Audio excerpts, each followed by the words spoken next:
It's Friday, Friday, gotta get down on Friday.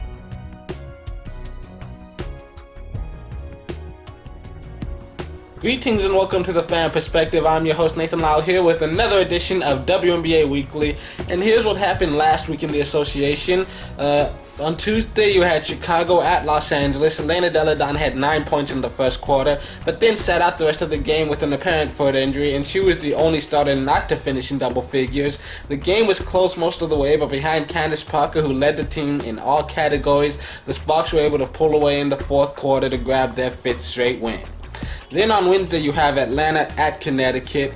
The Stars were in full force. Tina Charles had 21 points at halftime, while Angel McCoughtry had 17. Angel would finish with 33 points as the Dream made an impressive second-half comeback, but the Sun had 4 players scoring double figures, including Tan White, who hit the game-winning shot with 0.6 seconds left to hand the Dream their fourth straight loss. And then Indiana at Phoenix, you had Tamika Catchings. She came out strong, started the game with 10 points in the first quarter, only had 4 the rest of the way. Diana Taurasi had 7 assists while playing every single second of the first half. She did not get off the floor. And Phoenix had 4 starters with at least 12 points, including Taurasi, who had a double-double with 12 points and 11 assists. She also added 6 rebounds and a block as the Mercury win their third straight, and all 3 of those games they scored less than 80 points. Then on Thursday, you have Chicago at Seattle.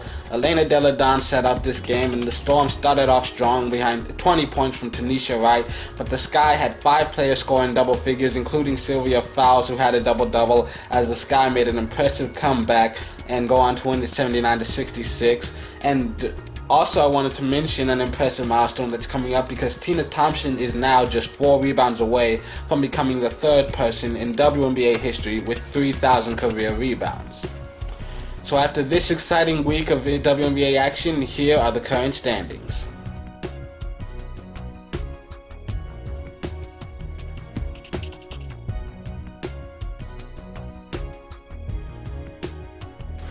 This weekend we've got quite a few games being played. A few of them are being broadcast nationally, but for the rest you can check your local listings or you can watch them all on WNBA Live Access.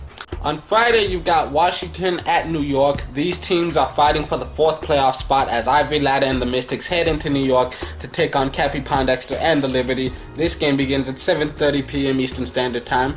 My preview is that Washington is on a 2-game winning streak, but New York is still only half a game behind them for that last playoff spot.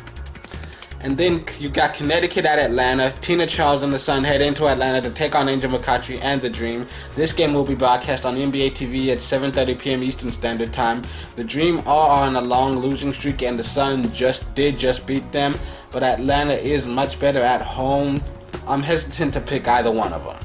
Then you got Tulsa at Minnesota. Liz Cambage and the Shock head into Minnesota to take on Maya Moore and the Lynx. This game begins at 8 p.m. Eastern Standard Time, and my preview is that the Lynx are on their longest losing streak of the season, and I think Tulsa matches up well against them, but the Lynx still have the best record in the league while the Shock have the worst.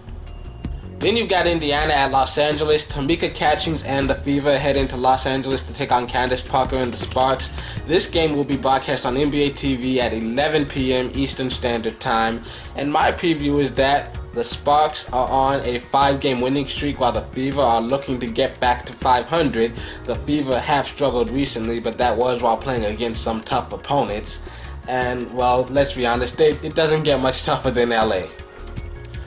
Then on Saturday, you've got Phoenix at San Antonio. Diana Taurasi leads the Mercury into San Antonio to take on Danielle Robinson and the Silver Stars.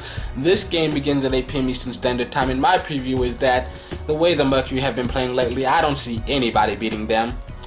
Then you've got Indiana at Seattle. Tamika Catchings and the Fever head into Seattle to take on Tina Thompson and the Storm. This game begins at 10 p.m. Eastern Standard Time, and my preview is that Indiana has had trouble with the upper tier teams, but while Seattle has been good all season, I don't really consider them great. So this could be a game where the Fever finally get a win. And then on Sunday, you've got Washington at Atlanta. Ivory Latta and the Mystics head into Atlanta to take on Angel McCoughtry and the Dream. This game will be broadcast on NBA TV at 3 p.m. Eastern Standard Time. And my preview is that with both of these teams, it's just really hard to say. And then you've got Connecticut at Chicago. Tina Charles and the Sun head into Chicago to take on Sylvia Fowles and the Sky. This game begins at 6 p.m. Eastern Standard Time, and my preview is that Tina versus Sylvia is going to be a great matchup, but outside of that, I feel like the Sky just outmatched the Sun.